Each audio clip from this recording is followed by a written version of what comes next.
D, has graciously agreed, and we thought, if you're in videos, then we got to bring you back for sure. So please welcome Lori Brown and Mr. Corey Hart to the stage.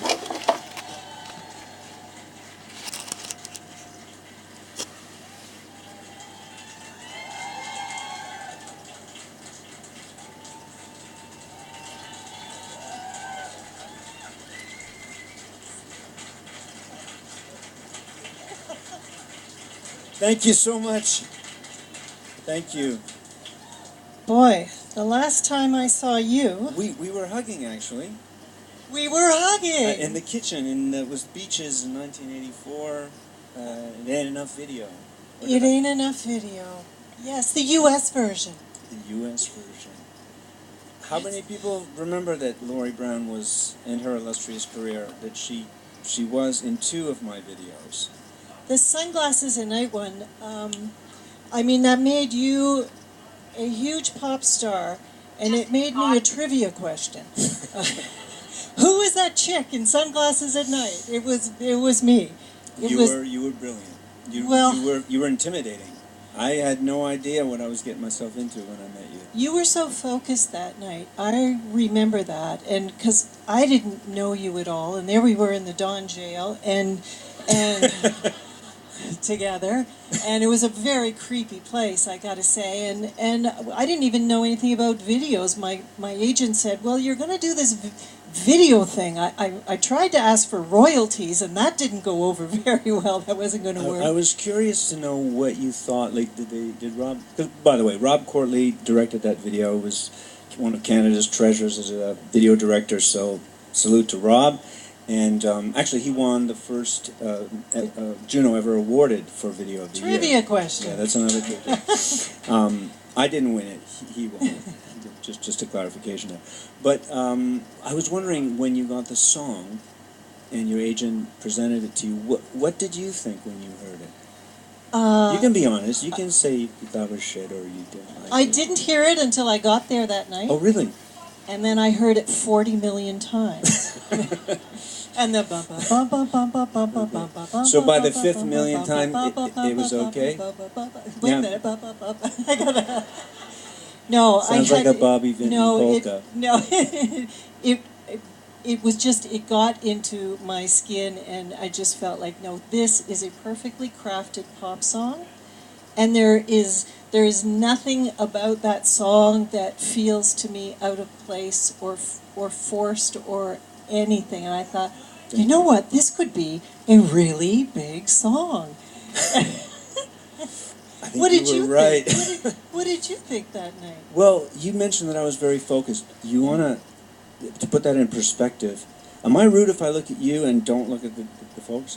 You look wherever you want. All right. Well, I'll try to do both. I was extremely nervous because I had never been in front of a video before, unlike people from today that are constantly filming themselves and posting things. It was foreign, uncharted waters for me.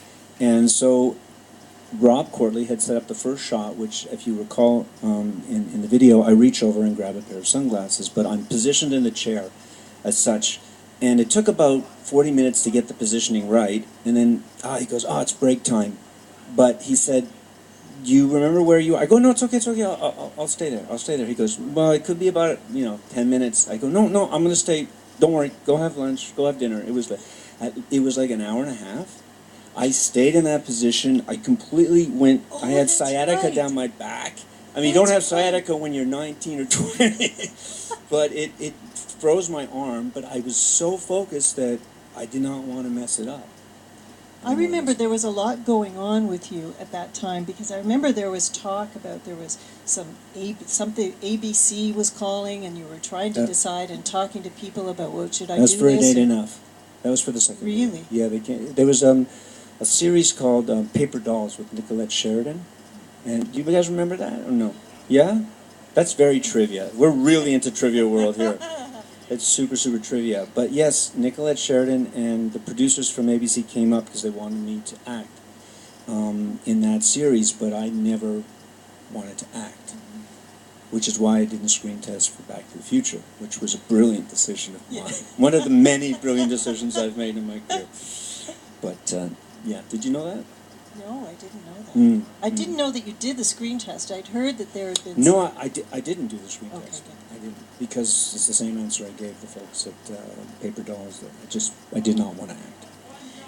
When was it that you knew? Because that focus that I saw on the first night that I met you, that had been going on for quite a while. You knew you wanted to be a musician. You knew you wanted to write songs. Like, how does that start? Like, is that a thing that happens overnight?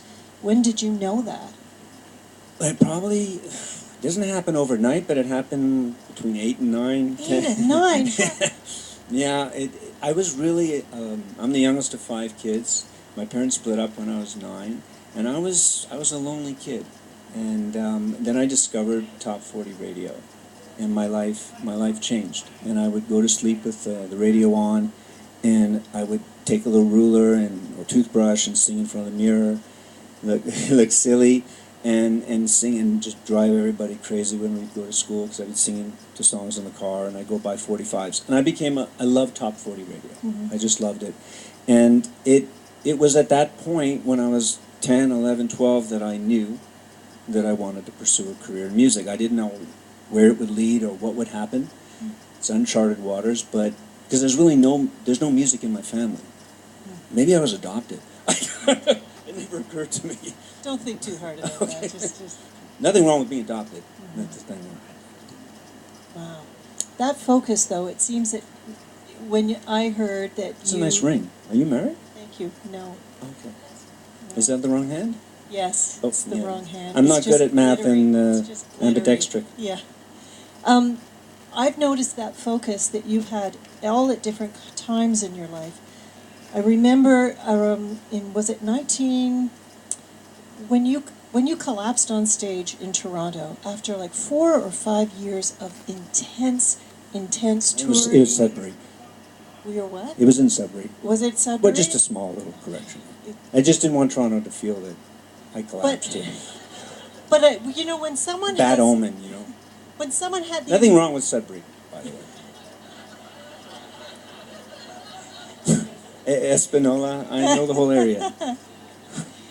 But you had been, people had wanted, a lot of people wanted a piece of Can you. I get a glass of water? Just Yes, you can. Sorry. Because you were touring and working so hard and trying to, you know, you kind of had the tiger by, well, you were the tail, because when you have a really great pop career that's going and everyone wants a piece of you, how do you keep up?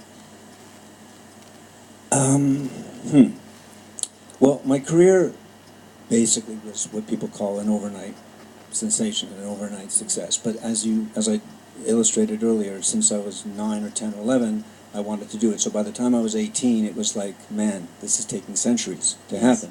And I had a lot of rejection. I think every artist's path towards their career is different. There's no one set template to say this is how it's going to work. Mm-hmm. I was very, very determined. I learned that from my mom.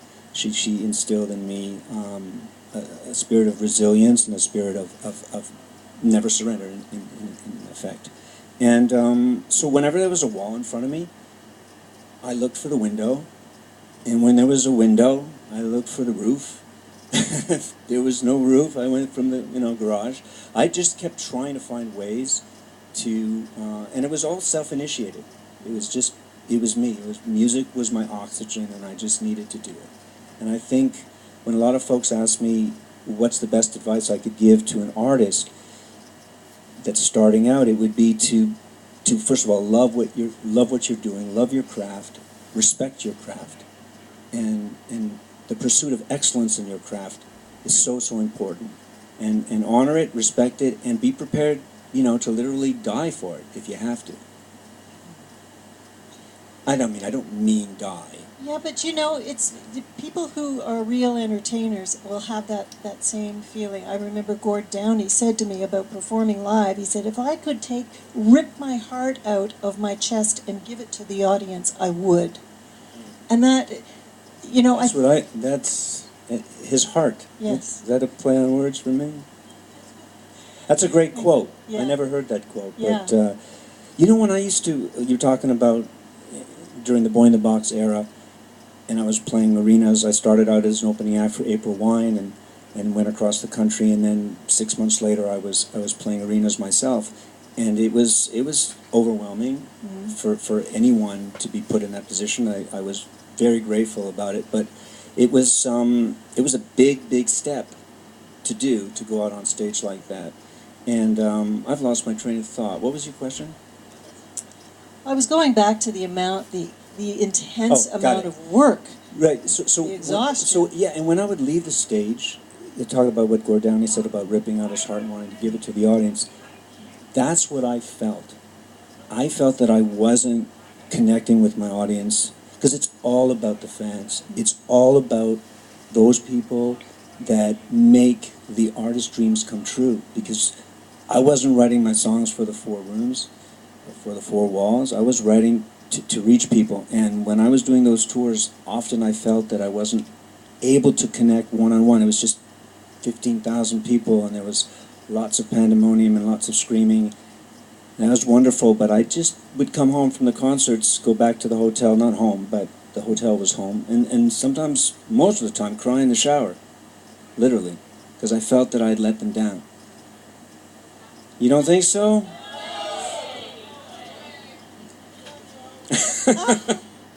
I guess. Isn't that amazing?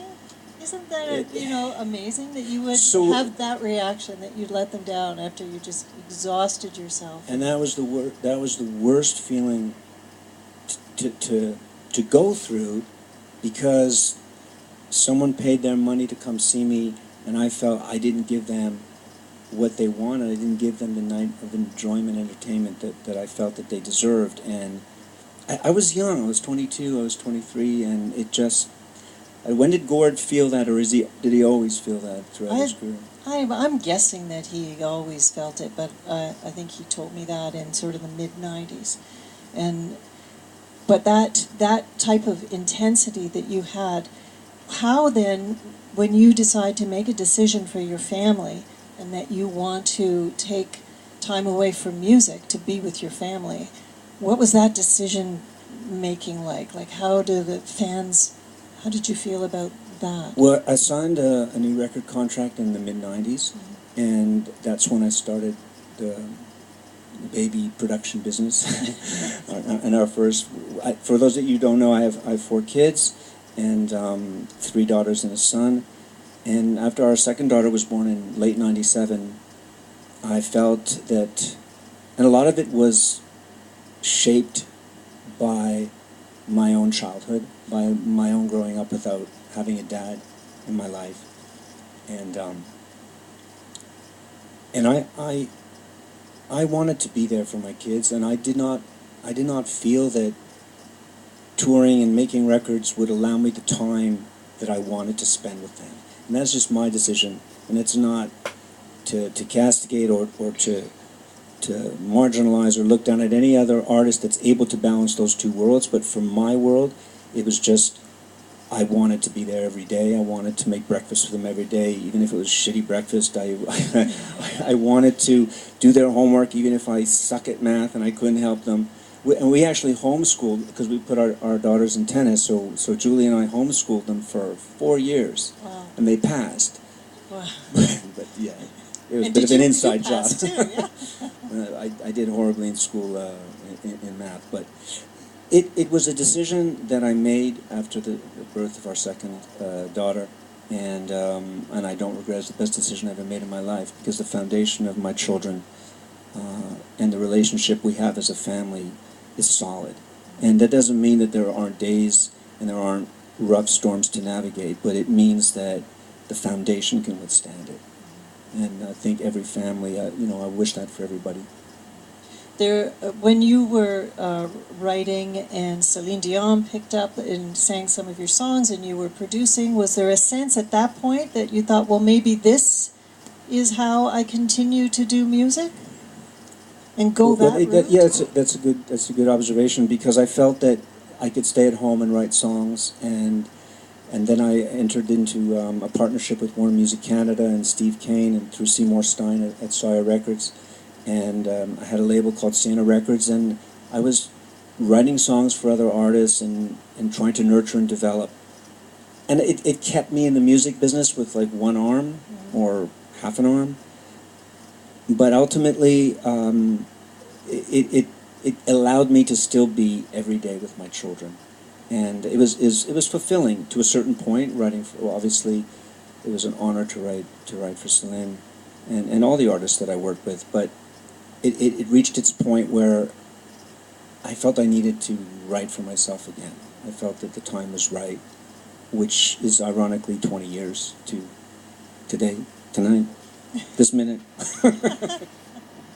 So that feeling to decide that you're going to step back and do it again. And you're 20 years older. Can I ask you one more question? Yes? Did you hesitate to do the second video after the experience of the first video? I'm just curious, because I haven't seen you in 30 years, and I thought maybe I made a bad impression on you. That, you know, I know you had this very... well, there was this richer guy, and he had a better car. Yeah, I know, you went off with him. You had this erudite show on CBC called The Arts, and I was saying, geez, she never calls to have me on that show. Maybe I need... It's so weird that our paths have been circling each other for years and years and years. Well, I'd just like to say that from the time that I met you as this Orwellian police officer and the surreal experience in the Don jail, to that sweet girl that you played in the kitchen when I hugged, I'm very proud of what you accomplished in your career, and I've watched you from the sidelines, and I've been just marveled at it. Big round of applause. Thank you, Corey. Thank you. It's true. It's true. Because you don't mention the acting, but you were actually very, very good. You were very good. Thank you. It's the truth. And now this is in my head all the time. You may lose my admiration if you keep doing that. Oh God, imagine you. That's happened. No one's ever done that before. Well, no one's ever done that before. Mm-hmm. So bring us to the new album and the decision now to go out and to tour as well. I mean, it's one thing to be writing new material and decide I'm getting back into the studio and I want to put out new music, but it's a whole other decision to make to get back on the road. There's some culprits for that. Uh-huh. For the music side, I literally only decided, what month are we in? I decided about April or March to go ahead and make a record. I had this chance encounter with the legendary producer Bob Ezrin, and it was a year ago, at 2017, at Casa Loma, where there was a fundraiser for Canada's Walk of Fame. And I met Mr. Ezrin as I was leaving the stage. I performed one or two songs, and he came over to me as I was leaving the stage, and he grabbed me by the arms and he said, "Wow, that is really, really good." And I said, thank you, Mr. Ezrin. I'd never met him before. And he said, "No, that was really good. Like, why aren't you doing this?" And I said, and I pointed to the table with my kids, and I said, because I've been raising them and being with them, and the worlds don't align for me. And he says, "We got to talk. We have to talk." He says, "I'm going to give you a call, and we'll talk about it. Don't worry about it. Have a nice night." And I didn't really expect that we would end up communicating, but we developed a very, very close relationship over the ensuing months. And he was a significant catalyst in encouraging me to write. And the first song that I wrote was this one that we just played called Another December. I wrote it. He came over for dinner in December of 2017, and about a few weeks later I went to the piano and I wrote that song, and then all the songs just poured out. Like, it was just very cathartic for me. And pardon me? Thank you. Thank you. Thank you. This feels to me, when I listen to the album, there is a lot of gratitude on this album. Well, we're blessed to do music, and I've been blessed in my life. I've had hardships. I've had things that just recently there was something we're talking about Bruce Springsteen, and he suffered from mental depression, and I don't know if you've heard about that recently. He did an in-depth interview with Esquire, I believe, and he has a Netflix series. It's just that people don't perceive that these successful you know, rock icons. Not that I'm one of them, but they go through. No. Yeah, you're right. No, and I'm blushing now. They'll go at any second. You know that. They'll go for you. They'll go. I don't remember what I was saying now. Well, about depression, about things Yeah. that don't happen. So. The things that don't happen that are so great, but I'm certainly blessed to have a wonderful family that is there for me every day, and we're going through a little bit of an adjustment now because normally I would not be so busy as I am in terms of career-wise, and it's an adjustment that all the 4 kids and Julie, we all need to learn how to sort of walk that new walk, but it's a short period of time. We're going to have this amazing tour, and when you talk about the tour, which originally you asked me about, Jeff Krebs at Feldman is an agent, one of Canada's best agents, and he was talking to me in 2015 saying, you know, you ought to go back out on the road, and I was like, no, I've got a 11-year-old, 12-year-old, no, it doesn't work. And he's got a tenacious quality to him, and he just kept bringing it up, you know, very discreetly every once in a while. And when Bob spoke to me, and then Jeff spoke to me, and then the great king, Mr. Eric Hoffman, spoke to me, this is where we are in this kingdom right here now. And it just felt right. I can't explain it. It just felt right to do it now. And more the overriding force behind me doing this were my fans. My fans. Because I loathe social media. Sorry, I know we're streaming on Facebook, so that's a complete contradiction. However, and I don't have an Instagram account, but now I will have one. Do you have one? Yeah. Okay, well, I'm going to ask you your opinion about social media. I think it's a disease, quite frankly, but I do believe that there's some great benefits to it, and the benefits to it are, for me, was the interaction that I could have one-on-one with my fans, that I could write them, they could write me, and it was unfettered, and there was no publicist involved, no record company involved, and I could feel what they were saying, and I said, wow, they didn't forget me, you know, they didn't forget me, and that's such a beautiful thing, you know, it's you guys, that's why I'm doing this, that's why I'm doing it.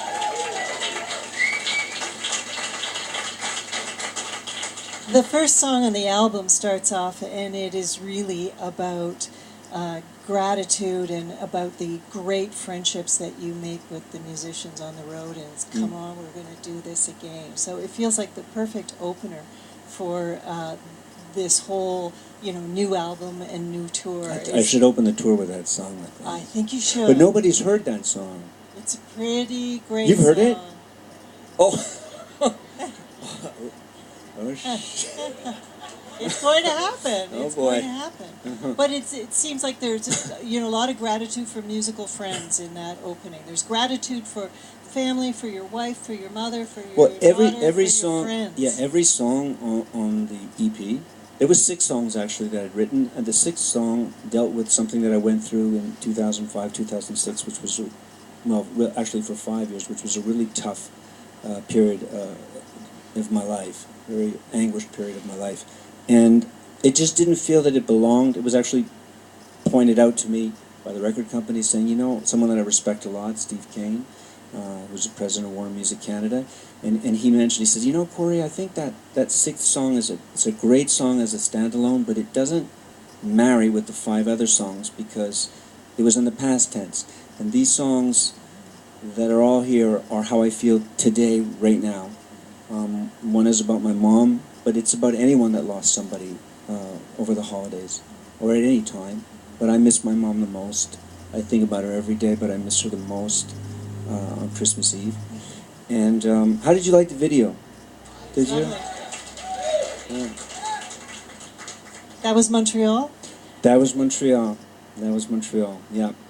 It was cold. I caught a nasty cold when I was out there. Us Bahamians, we don't know how to handle that shit. It was, yeah. I wanted to put the scarf and the toque, and they were going, no. The director said, no, doesn't look as good. So, there we go. Okay, when you head out on the road this time around, And Kenny Aronoff on drums. and there's an old musical friend of An yours? old musical friend that you alluded to. Yeah, and that's the opening line of the song. I go, Kenny's a cool... you haven't heard the song yet, but it's an up-tempo... Listen, I'm going to do that song on the road, but I can't do it tonight because Kenny's not here. Kenny's not here. I'm sorry.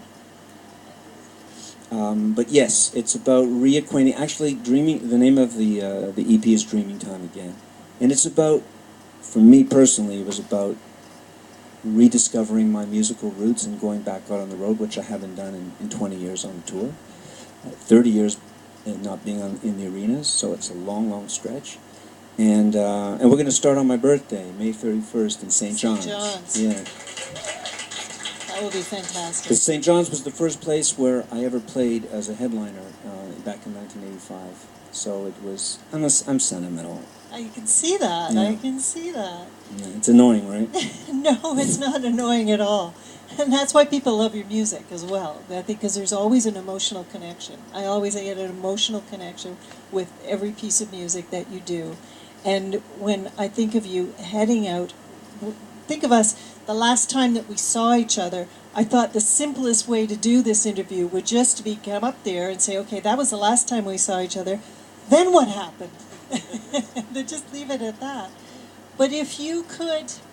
But you also knew that I wasn't Lou Reed, right? Yes, I do. Or the Neville Brothers. No, I know that.